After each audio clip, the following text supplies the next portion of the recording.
ace woes, and you are dey talk to, no dey look another person. Dey hear me? You dey see your life, abi? I always dey tell you, no dey put your mind on anybody. You hear me? No dey put your mind on anybody.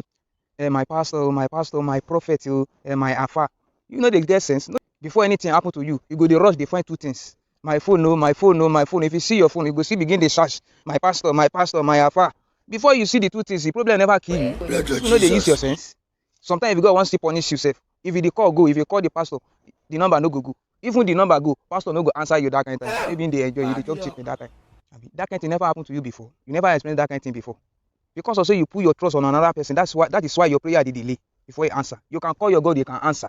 You no get sense when coronavirus come. Why you no call your pastor? Why you no call your prophet that time? Even Bible himself talk am.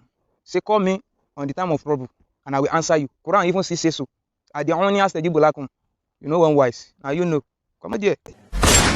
Likey